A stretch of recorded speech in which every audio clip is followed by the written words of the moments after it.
So someone asked the question, the hardest part of finding the perfect team member for my firm is being able to find someone who's dependable, reliable, experienced, knowledgeable, someone who is willing and wants to learn and work. I will say that is a challenge. Now, what I have seen from my own experience is if that is what I'm looking for right out of the gate, it is difficult to find that. And depending on where you're looking. Now, I will say, when you take into consideration geography, I will say you can open yourself up to more opportunities.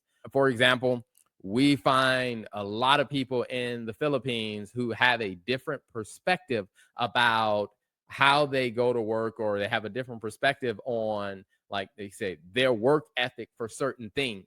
For example, in the US, when we were trying to find bookkeepers in the US, we struggled because we couldn't find that many people in the US that wanted to do transaction level work.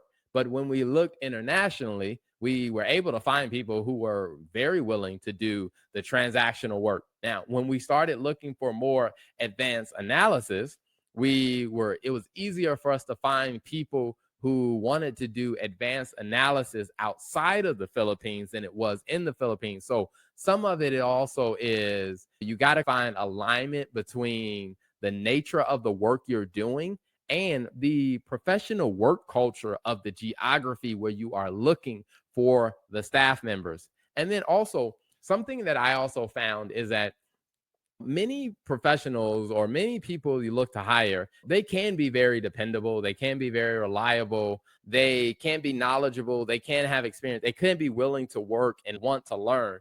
But some of that also is how we onboard our staff. Because I will say is, we have hired people that didn't work out. And I'll be honest, some of that may have been the way that I, as a leader, was leading them when we were onboarding them onto the team.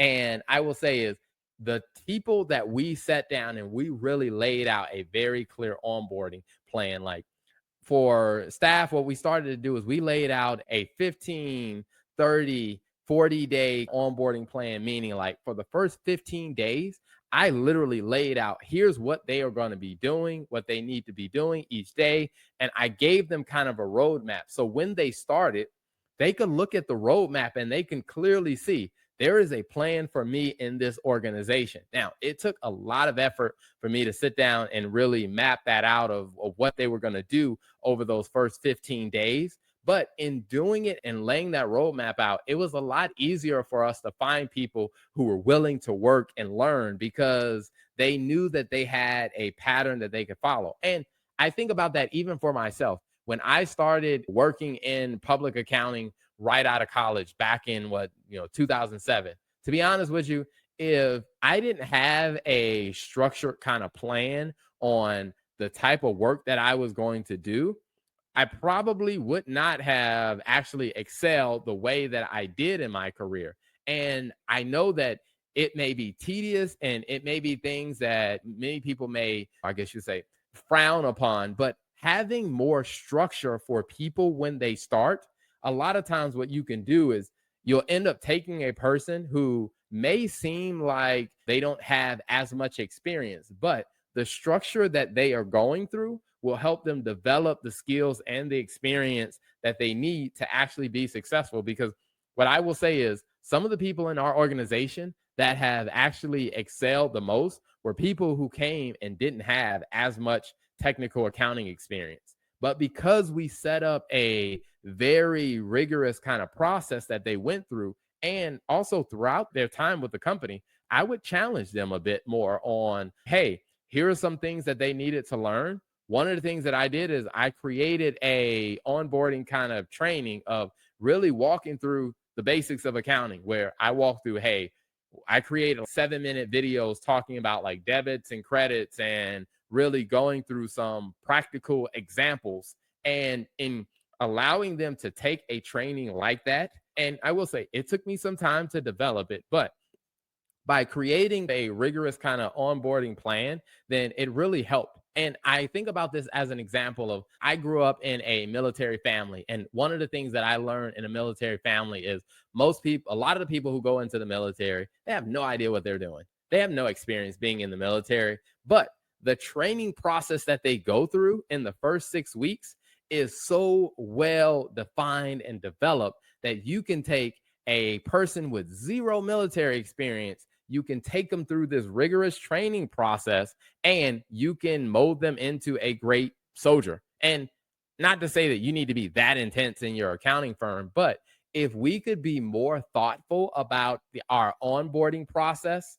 when we bring on new people, what you may find is that the people that you are able to find probably have the potential to be better than what you've seen in the past, if we're willing as leaders to do a little bit more work to really improve our onboarding process.